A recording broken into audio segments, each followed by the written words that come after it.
press X to jump. It's probably one of the most common instructions in video games. Before a game can challenge you, surprise you, or tell you a story, it has to teach you how to play. Most other forms of entertainment don't have to do that. You don't need a tutorial before watching a film. Nobody hands you a guide before listening to an album. But every game has its own controls, systems, and rules to learn. Which is why almost every game begins with a tutorial. And for a lot of developers and players, that tutorial is often just seen as a hurdle, something to get through as quickly as possible before the real game begins. But some developers see an opportunity. They understand that the tutorial has the potential to be so much more. I realize not every game needs an elaborate tutorial. Some can explain everything with a few button prompts to get you on your way. But the tutorials I find most interesting are the ones where you're figuring things out alongside the character you're playing as. Assassin's Creed 2's prologue has always stood out to me because of this. It starts with Ezio's very first moment, being born. He isn't crying yet. His father holds him up and says, "You are an auditore, you are a fighter, so fight." After that, you're introduced to the controls, one limb at a time. And only when you're done does Ezio finally start crying. It's a brilliantly designed moment that teaches you two things at once: how Ezio moves and what the Auditore family stands for. They don't give up, they fight. As Ezio grows up, different moments in his life teach you how to play. A street brawl introduces combat. A race across the rooftops with his brother teaches you parkour. These are of course tutorial sections, but they're so cleverly written that they absolutely don't feel like them. We get to learn who Ezio is, see him grow, while also learning about the world, controls and mechanics. But there's one game released a year before Assassin's Creed 2 that pushes this idea further than almost anything else: Fallout 3. Like Assassin's Creed 2, it begins with your birth. You're born inside Vault 101, an underground vault where nobody is meant to leave. But where AC2 teaches you who Ezio is, Fallout 3 lets you build your character from the ground up, through your actions. Right after you're born, your father shows you what your character will look like as an adult, through something called gene projection. It's character creation, but built into the fiction. After that, we skip forward to your first year. You're taking your first steps, crawling around the playpen, picking up toys, making baby noises with the interact button. Every interaction is framed through the eyes of a 1-year-old. Lying on the floor is the Your Special book. It's your stat distribution screen, disguised as an in-universe children's book. Then the game jumps ahead again. You're 10 years old. It's your birthday party and people have gathered around to celebrate, or to stir things up. You talk to people, you choose how to respond. It's small stuff, but it starts shaping what kind of person you're going to be, while also teaching you how the conversation system works. You receive your Pip-Boy, your main interface for almost everything you do from here on out. And the party ends with a present from Dad, our very own BB gun. It's time to learn how to shoot. We take a picture to capture the moment, and then, suddenly, we're 16. In Vault 101, turning 16 means taking the GOAT exam. It's a series of questions that's supposed to determine what job you'll have as an adult. In reality, it's how you set your starting skills. On your way to the exam, you run into Amata, the girl from your birthday party.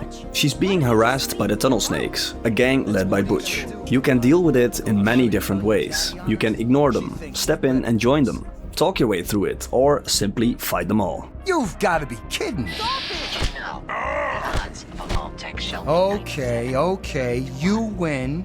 We'll leave the little girl alone. We get to the final flash forward. You're 18 now. Amata wakes you up in a panic. Your father has somehow left the vault, and every member of security is now looking for you. It's time to escape. By this point, Fallout 3 has already introduced you to most of its major systems: movement, stats, dialogue, combat, skills and consequences. And this is where everything you've learned gets put to the test. As you find your way through the vault, the game keeps throwing decisions at you. Butch begs you to save his mother from a group of rat roaches. You can help her, convince Butch to do it himself, or leave them behind. Earlier, Amata offered you a pistol. If you refused, she keeps it and later uses it to defend herself. The entire tutorial is a microcosm of what the rest of the game is. You need to learn some respect. It teaches you the ropes, fully immerses you in its world, and makes every choice completely diegetic. By the time you're ready to leave the vault behind, you've already begun defining your own version of the Lone Wanderer. And when you finally do, you get greeted by one of the best world reveals in gaming.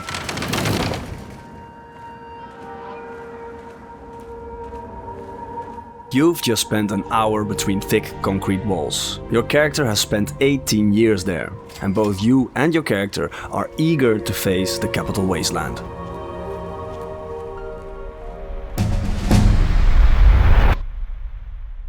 Where Fallout lets you build your identity through its tutorial, A Plague Tale Requiem starts with an established character, Amicia.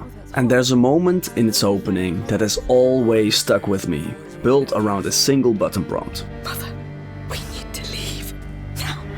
The first game, A Plague Tale Innocence, follows Amicia and her younger brother Hugo as they flee across a plague-ridden France. Throughout their journey, the two are forced to survive against impossible odds, witnessing horrific violence and eventually committing it themselves. Throughout most of the game, you're sneaking, distracting guards, manipulating the environment and looking for a way past encounters without ever being seen. When combat does become unavoidable, Amicia fights from a distance with her sling. Violence is always kept at arm's length. When Amicia makes her first kill in Chapter 2, she's horrified. She freezes. She can barely process what she's done, and the game makes sure you can't brush past it either. I didn't want to. Hugo! I'm coming! But by the end of Innocence, Amicia has changed. She's killed dozens of times. She survived things no child ever should. 6 months later, A Plague Tale Requiem picks up where that journey left off. It opens on a beautiful day. Amicia and Hugo are playing outside with their friend Lucas. It's a great example of how a game can introduce or rather reintroduce mechanics through play. You learn movement by chasing Hugo down a hill. You learn stealth through a game of hide and seek with Lucas. Even the sling is introduced playfully by shooting pine cones floating down the river. But before long, the day takes a turn for the worse. Lucas left the group, and the duo eventually stumbles upon a beekeeping farm that has just been raided. The owners are still there, and they are convinced anyone on their land is responsible, and they are willing to kill to prove it. You're pushed back into familiar stealth once again, weaving your way through the area as the beekeepers search for you. It's exactly as you remember from Innocence. Eventually, you're discovered, and just before Amicia gets overpowered, Hugo unleashes his rats. It's tied to something called the macula, an ancient force within his blood.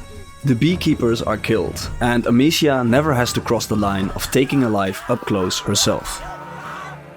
Not long after, Amicia and her family are traveling by cart, trying to reach the next city, when they are stopped by a group of farmers searching for a girl and a young boy. Hugo tries to hide in the back of the cart, but he is quickly recognized. In a split second, Amicia is thrown out of the cart and lands in the field below, while Hugo and the others are forced to flee without her. She tries to get away through the tall grass, but gets spotted just as she drops down into the next field. The farmers try to flush Amicia out by setting it on fire.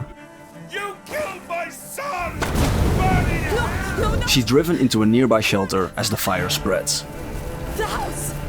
All the while, the soundtrack begins to build in pressure. The track No Turning Back starts to take shape, the strings becoming more and more tense.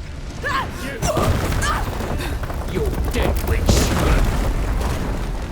After barely escaping with her life, she pulls herself up onto the roof of the house. They're alive. The cart. My sling. Below her, the cart has been knocked off the road. Her sling is still there. Get the sling, quick. She reaches it, but the farmer is already too close for a ranged attack, so you counter.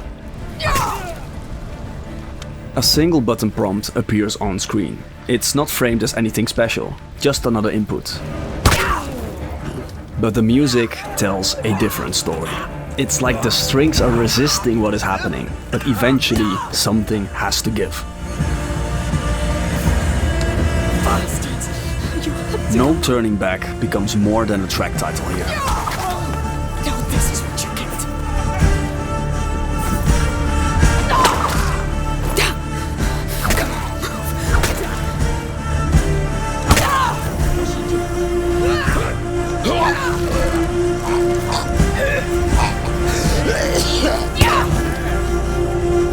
I got him! This way! hurry! They must be down. The game removes the final distance between amnesia and violence, reducing it to just another input. And that is exactly the point. Mechanically, you learn something new, and in doing so, amnesia loses her last shred of innocence. It's over. It's alright. It's alright. Almost every tutorial teaches you what kind of game you're about to play. It plays a big role in shaping your expectations. It creates the foundation that the rest of the experience is built on. And Arcane's Prey uses this to its advantage in a way I hadn't seen before. Prey's opening is, in my opinion, one of the most memorable in gaming. I'd genuinely hate to spoil it for you, because this is an experience worth discovering for yourself. So I urge you to play it first, but if that's not an option, at least watch the full opening on YouTube. This video will still be here when you're done. But if you don't mind spoilers, let me show you how Prey uses its tutorial to teach one of its most important lessons. It's March 15th, 2032, and we wake up in our apartment as Morgan Yu. Morgan's brother, Alex, calls to let us know a helicopter is waiting outside to take us to a series of tests before our first day aboard the Talos 1 space station. As you get ready, the game introduces its mechanics. We pick up objects, read emails on our computer, and learn a little more about Morgan's life. Looking outside, everything seems normal. A beautiful morning, a quiet city, except for one small problem. The balcony door is jammed. Unlucky. We put on our uniform, pass a mechanic on the way out, and head to the roof where the helicopter is waiting.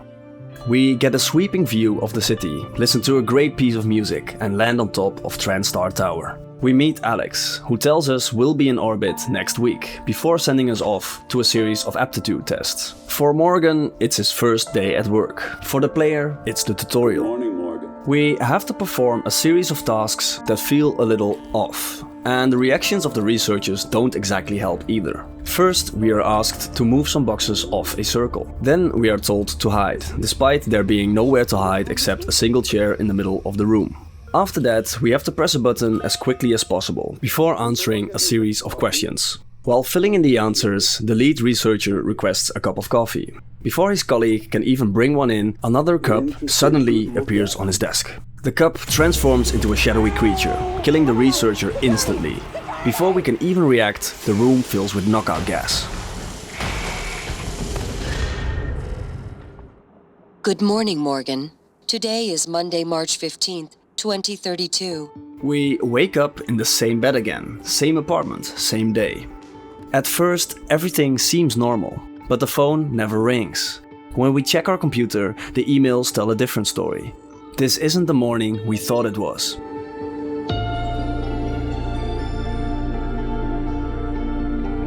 We follow the same routine as before and step into the hallway, except this time the lights are out and the mechanic is lying dead on the floor.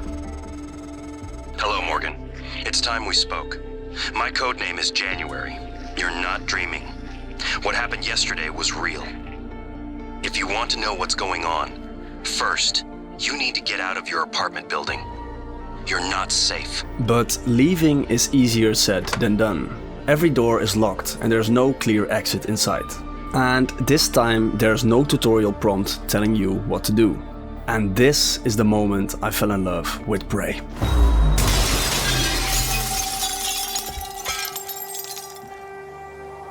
The apartment isn't real.